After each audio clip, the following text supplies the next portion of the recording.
जब से हम इंसानों ने जन्म लिया है इस धरती पे, तब से कहीं ना कहीं हम कुदरत को नुकसान पहुंचा रहे हैं, क्योंकि हम लोग जितना मॉडर्न बनते जा रहे हैं उतना ही लेस रिस्पेक्टिव बनते जा रहे हैं नेचर्स के प्रति। और तो और हम लोगों के कारण नेचर के कुछ ब्यूटीफुल क्रिएचर्स और एलिमेंट्स लुप्त हो जा रहे हैं, जैसे कि डोडो बर्ड, प्रोबोस्की मंकी और भी ऐसे ही कई जानवर।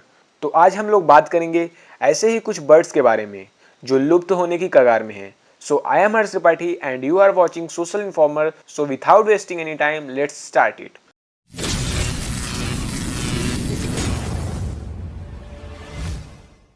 तो अगर हम बात करें तो वो सबसे पहली चीज है great Indian bustard. Great Indian bustard सबसे संकटग्रस्त प्राणियों में से एक है जो सिर्फ भारत और इसके आसपास के इलाकों में पाए जाते हैं। ये उड़ने वाले बड़े पक्षियों के प्रजाति में से एक हैं। इनका वेट करीब 15 किलोग्राम होता है। इनकी लंबाई जमीन से 1 मीटर ऊंची होती है। जमीन पर रहने वाले सबसे बड़ी पक्षी बहुत ज़्यादा शिकार और जमीन खत्म होने की वजह से ये पक्षी भारत के कई इलाकों से समाप्त होते जा रहे हैं। ये राजस्थान का नेशनल बर्ड है। महाराष्ट्र के सोलापुर में इंडियन बस्टर्ड सेंचुरी नाम से वाइल्ड लाइफ रेफ्यूजी भी है। और अगर हम बात करें दूसरे पक्षी की तो वो है रेड हेडेड वल्चर, जिसको हम हिंदी में लाल शीर वाला गिद्ध भी बोलते हैं। लाल शीर वाला गिद्ध को भारतीय काला गिद्ध या राजा गिद्ध भी कहते हैं। ये भारतीय सब कॉन्टिनेंट में पाए जाने वाला ओड गिद्धों में प्रजातियों में से एक है। पशु चिकित्सक में इस्तेमाल किए जाने वाले डाइक्लोफिनेक की वजह से ये हाल ही में कुछ वर्षों से इनकी प्रजातियां बहुत तेजी से कम होती जा रही हैं। भारतीय गिद्ध, लंबी चोंच वाले गिद्ध और सफ़ेद पेट वाले गिद्ध भारत में पाए जाने वाले गिद्धों की कुछ और प्रजातियां हैं जिनकी स्पीशीज बहुत ही खतरे में है। और अगर हम आगे बात करें तो तीसरे नंबर पे आती है हिमालयन क्वेल, जिसको हम अपने भाषा में हिमालयी बीतर भी बोलते हैं। अद्भुत और सुंदर हिमालयी बीतर तीतर के परिवारों से आता है। उत्तराखंड के पश्चिम हिमालय और भारत के उत्तर पश्चिम इलाकों में ही पाया जाता है। हिमालयी बीतर भारतीय पक्षियों में से सबसे अधिक संकटग्रस्त पक्षी प्रजातियों में से एक है। ये जमीन खत्म होने की वजह से ये विलुप्त होने की कगार में आ गए हैं। बीतर मध्यम आकार के होते हैं और ये सिर्फ अपने आसपास के इलाकों में उड़ते हैं।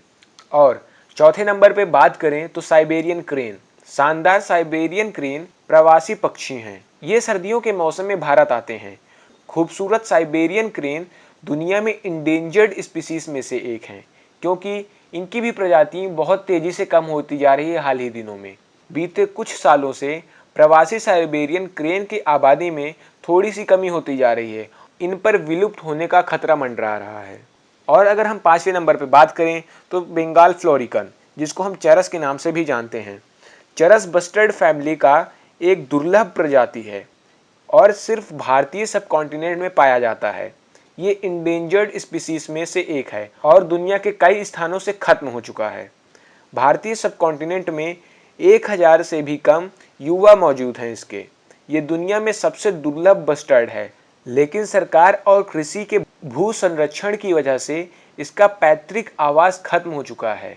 और आइए अब हम एक नज़र डाल लेते हैं कि ये विलुप्त क्यों होते जा रहे हैं ऐसे पक्षी। इनका कारण क्या है खत्म होने का? ऐसी कौन सी वजह है जो खत्म होते जा रहे हैं ये? तो अगर हम बात करें इनके खत्म होने की, तो सबसे बड़ा रीज़न है हम लोगों का मॉडर्नाइजेशन होना। हम लोग जितने मॉडर्न होते जा रहे हैं, जितने आधुनिक वे में आगे बढ़ते जा रहे हैं, उतना ही हम लोग इन जानवरों के लिए रहने के लिए, खाने के लिए इनको जगह कम देते जा रहे हैं। फॉर एग्ज़ाम्पल, अगर आपको आपके घर में छोटा सा कोना दें सिर्फ आपको रहने के लिए, जिसमें आप उसमें पैर पसार के रह भी नहीं सकते, तो आप वहाँ किस तरह रहेंगे?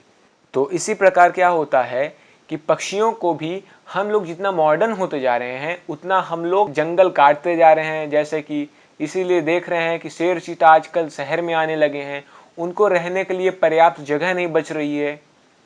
पर्याप्त जगह नहीं बच रही ज़्यादा से ज़्यादा जानवरों के लिए, जंगली जानवरों के लिए।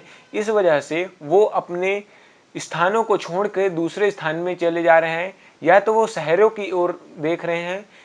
और दूसरा इसका सबसे बड़ा रीज़न है मोबाइल फ़ोन्स। हम लोग जो यूज़ करते हैं, मोबाइल फ़ोन आप भी यूज़ करते होंगे, बेशक सी बात है। बेशक आप हमारा वीडियो भी मोबाइल फ़ोन से ही देख रहे होंगे, जो कि इंटरनेट की मदद से चलता है। और इंटरनेट की नेगेटिव पॉइंट्स शायद आप अच्छे से नहीं जानते होंगे। आपको हम बता दें, जिस इंटरनेट से आप चला रहे हैं बैठे बैठे घर में, दुनिया भर की नॉलेज आप ले रहे हैं, वो उसको चलाने के लिए एक स्पेक्ट्रम की ज़रूरत होती है। जितना ज़्यादा हम स्पेक्ट्रम इंक्रीज करेंगे तो उतना तेज हमारा इंटरनेट कनेक्टिविटी आएगा। जैसे कि 2G आया, फिर 3G आया, अब 4G आया। 4G, अब 5G आने की भी बात हो रही है, लेकिन 5G अभी सरकार ने परमिशन नहीं दी है, इस वजह से कि क्योंकि उसका स्पेक्ट्रम बहुत ही ज़्यादा था। 5G के टेस्ट में ही सिर्फ 300 चिड़िया मारी गई थी। सोचिए आप कितना खतरनाक होता है स्पेक्ट्रम। हम जितना ही ज़्यादा स्पेक्ट्रम को बढ़ाएंगे, उतना ज़्यादा छोटे क्रिएचर्स या तो पशु पक्षियों को नुकसान होगा, जो कि हमको आंखों से नहीं दिखेगा। ये कहीं ना कहीं इंसानों के लिए भी खतरनाक साबित हो सकता है।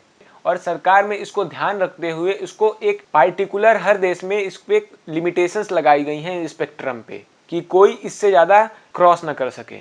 तो आप सबसे यही एक गुजारिश है कि जितना हो सके इन सब से दूर रहिए।